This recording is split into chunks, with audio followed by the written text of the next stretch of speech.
ಇದೇನಿದು? ನಾನು ಬಂದ ಕೂಡಲೇ ಭೀಷ್ಮ ದ್ರೋಣಾದಿಗಳು ಎದ್ದು ನಿಂತು ನಮಸ್ಕರಿಸಿದರು. ಈ ದುರ್ಯೋಧನನು ಮಾತ್ರ ಅಧಿಕಾರ ಮದದಿಂದ ನೋಡಿದರೂ ನೋಡೋನಂತೆ ಕುಳಿತಿರುವನಲ್ಲ. ಇರಲಿ, ನನ್ನ ಪಾದದಿಂದ ಈ ಭೂಮಿಯನ್ನು ಮೆಟ್ಟಿ ತಾನಾಗಿಯೇ ಬಂದು ನನ್ನ ಪಾದಗಳ ಮೇಲೆ ಬೀಳುವಂತೆ ಮಾಡುವೆನು. ಜಾಗೃತಳಾಗು ಯೋಗಮಾಯೆ.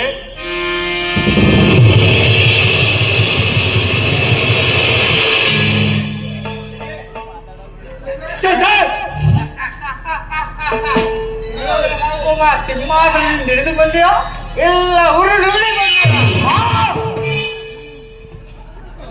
ಬಾಬಾ ಗೌರವೇಶ್ವರ, ಇದೇನು ಚಕ್ರವರ್ತಿಯಾದ ನೀನು ನನಗೆ ನಮಸ್ಕರಿಸುವುದೇ? ನಾನೇ ನಿನ್ನ ಬಳಿಗೆ ಬರುತ್ತಿದ್ದೇನಲ್ಲ. ದೂತವಾಗಿ ಬಂದಿರುವ ನಿನ್ನಲ್ಲ ದೂತ ಲಕ್ಷಣಗಳು ಇವೆಯೋ ಇಲ್ಲ ಅಂತ ಪರೀಕ್ಷಿತ ಮಾತ್ರಕ್ಕೆ ನಮಸ್ಕರಿಸಿದ್ದು ಎಂದು ಹೆಮ್ಮೆಗೊಳ್ಳಬೇಡ. ಆಗುವಂತೆ ನಮಸ್ಕರಿಸಿದೆ, ಭೂತಾಯಿಗೆ ನಮಸ್ಕರಿಸಿದೆ ಎಂದು ತಿಳಿ. ಬಂದಂತಾಯಿತು, ಉಳಿಸಿಕೋ.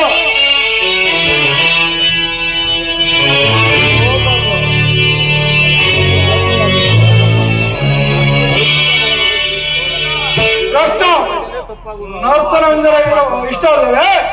ಓಹೋ, ಇರಬಹುದು ಏನು ಇದ್ದೇ ಇರುತ್ತೆ. ನರ್ತಕಿಯರನ್ನು ಬರಮಾಡಿ ಇಬ್ರು ಕರೆಸ್ಬಿಟ್ರೆ ಇಬ್ರು ಕೈಲ ಕುಣಿಸ್ತಾರೆ.